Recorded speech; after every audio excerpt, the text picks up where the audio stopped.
unlimited power.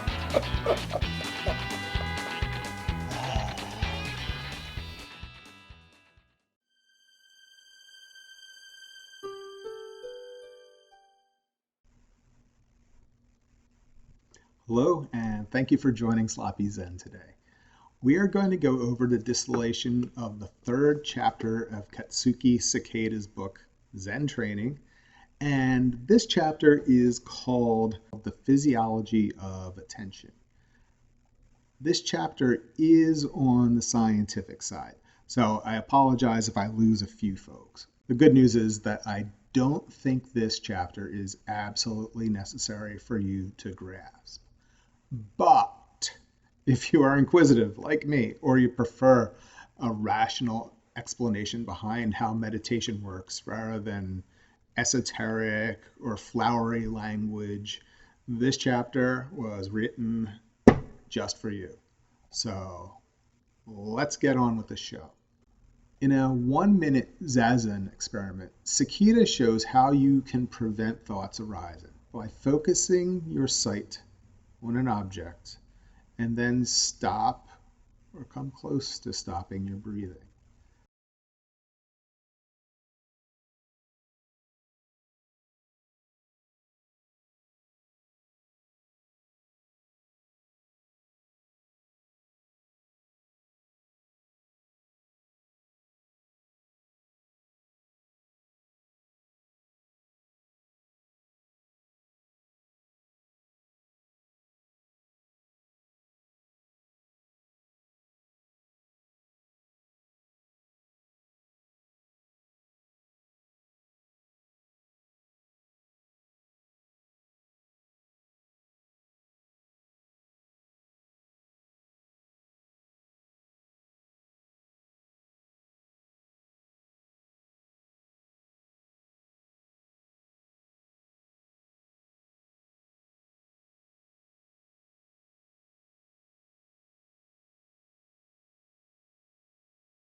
Now, although you can see an object during this, you won't perceive it, and that is called pure sensation. According to William James, although we can experience things only as sensations as newborns, everything then is going to be a pure sensation. Eventually what happens is that we start to generate a higher consciousness about these things and start naming them. We classify them, etc. That is called perception. While what we can't articulate in our minds, we call that a sensation. Specifically, James said, to some degree, we seem to lapse into this inarticulate feeling at moments when our attention is entirely dispersed. Yet, during the zazen experiment, our attention wasn't dispersed, but we had a laser-like concentration.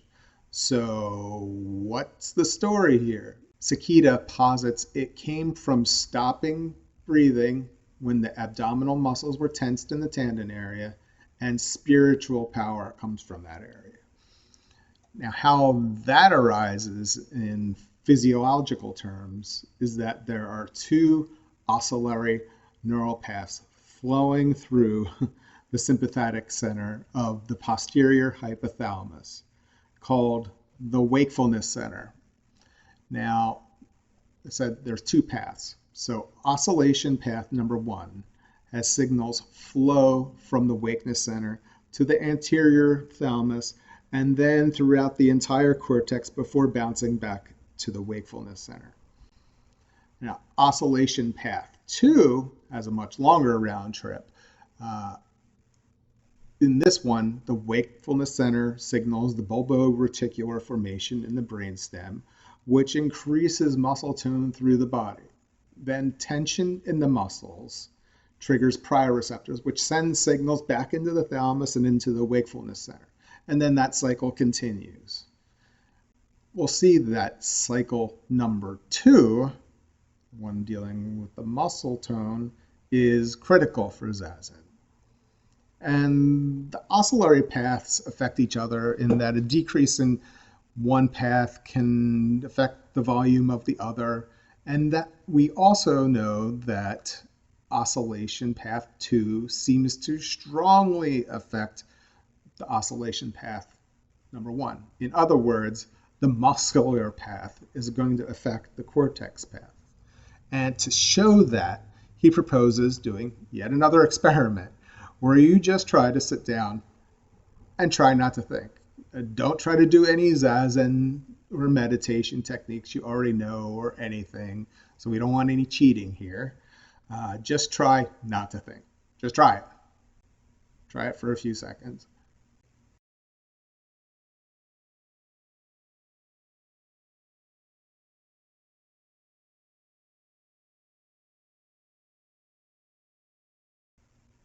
It won't be long before some thought enters your head, and then you get carried away with wherever that leads you.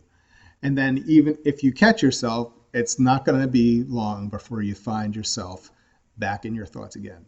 That monkey mind, as it's known, is difficult to defeat. So what that shows, though, is that the mind is unable to control itself just by itself. It needs help.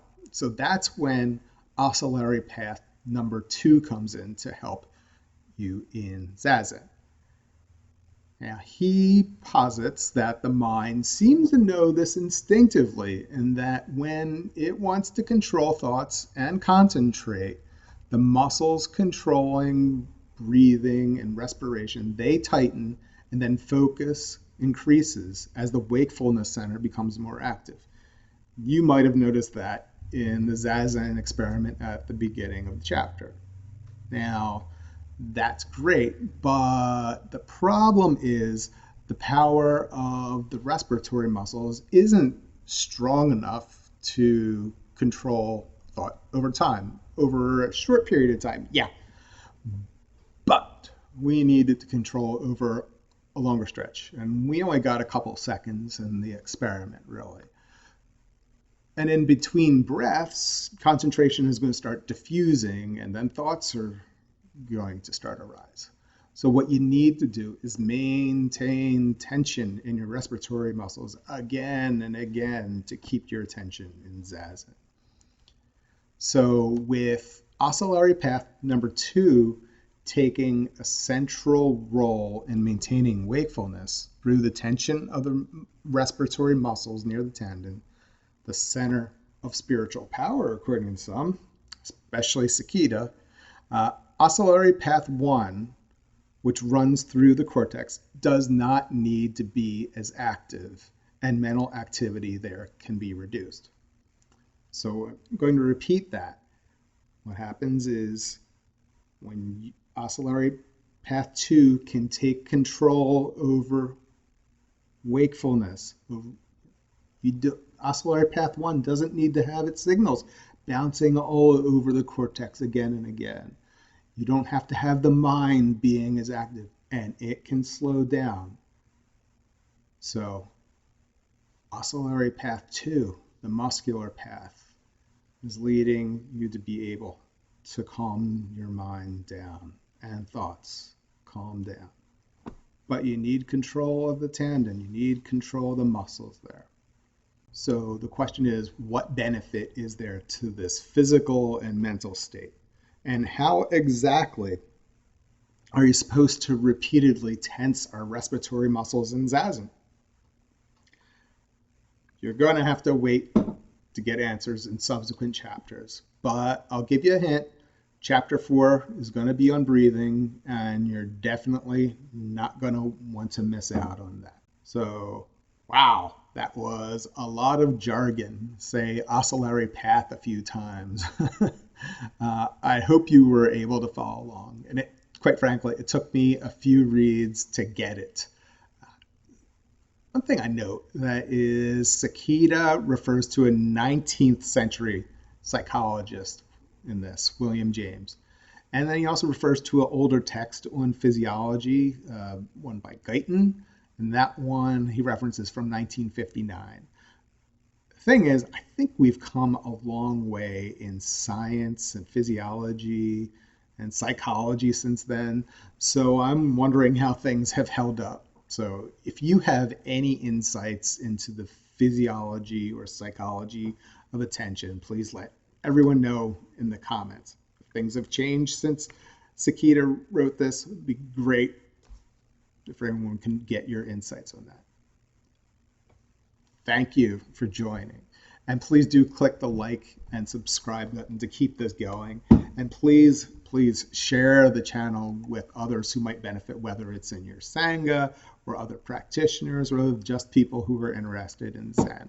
I'd really like to hear from you, so don't be shy about commenting. Please feel free to refer this and other videos to refresh your knowledge about this from time to time. As always, I hope your day is filled with emptiness, and I'll see you next time on Sloppy Zen. Have a good one.